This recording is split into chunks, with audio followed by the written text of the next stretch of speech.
started. Oh, I would guess that maybe everybody has it, because as soon as you start playing music, you start wondering how does it work, you know.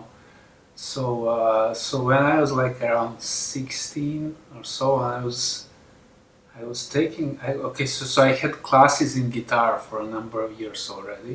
So I had already some amount of technique, but I was also having solfeggio classes privately. So I started to like get, and that was the time when the internet didn't exist. So like information about less well known, less widely known stuff was kind of hard to get. So I kind of started exploring contemporary music, and then there was an amazing radio program in Serbia back in the day. I mean, it still exists. It's the third program of the state radio. So I started like listening to that, and then started picking up on some terminology, and then at some point somehow, I don't know how that came up, but it was a natural conversation with this teacher, Alexandra, who taught me solfeggio. I asked her like what serial music is, and she said, "Oh, but I have an amazing book on that, so I'll just give you, and you can like read through it." And that was this technique of composition by Stirat Kohutek. I hope I have pronounced his name correctly. I'm not sure. It's a Czech author, and the book is from 1965. And the book is amazing. It's really extremely like detailed, but then again it like picks really great examples from like avant-garde music, and at that time I was all for all these like pling plonk music, like this kind of extreme intervals and extreme dissonance, electronic sounds, everything that was contrary to what the music school was giving.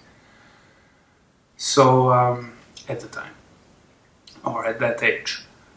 So, and then some time has passed, and then like she said, after like some time has passed, so then she said like, "Oh, but have you written any compositions lately?" Or kind of at all. And then I started bringing her some short pieces that I wrote, and after again, so then she would like play them on the piano and comment, and that was already some encouragement to have. But then she at some point, without my knowledge, took them to a professor on that music academy, and then he got interested in me. So that was a huge how would I say, encouragement at the very start. So then he encouraged me to write some works for piano. It was Zoran Eric who was teaching back then. So I started writing these piano works, and I came sometimes to him for a consultation. But I never ended up studying composition. I actually studied computer science.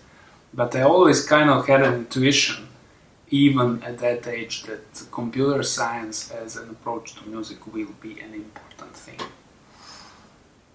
So in a sense, computer science is very much about counting how much, counting like 1, 2, 3, 4, and counting is also important in music. So lots of music structures can somehow be derived back to counting, and then counting also has a certain significance. When you think about it, a lot of children games involve counting, or maybe some kind of random choice of numbers. A lot of board games and also outdoors games. And when it comes to it, maybe all the creative art people do is seeking that something that you experienced in your childhood and trying to kind of relive it through different things. So like computer science embodies that counting, and it's extremely easy to implement on computers. So I most of my works rely on counting and random choice as a kind of a sort of a game where first the process of composing is a sort of a game, but then the sound of it the resulting sound is more like a natural phenomenon. It's almost like I like music that doesn't seem written intentionally by by somebody wanting you to feel that way, and then therefore they wrote the music that will make you feel that way. But it's more like the way how I like it is that when I hear sounds in nature, then they make you feel naturally, not because somebody intends it. So that's what I'm trying to do. I try to create kind of physical or rather numerical systems that produce something that resembles something from nature, but also perhaps resembles a kind of a game. So yeah, that's it.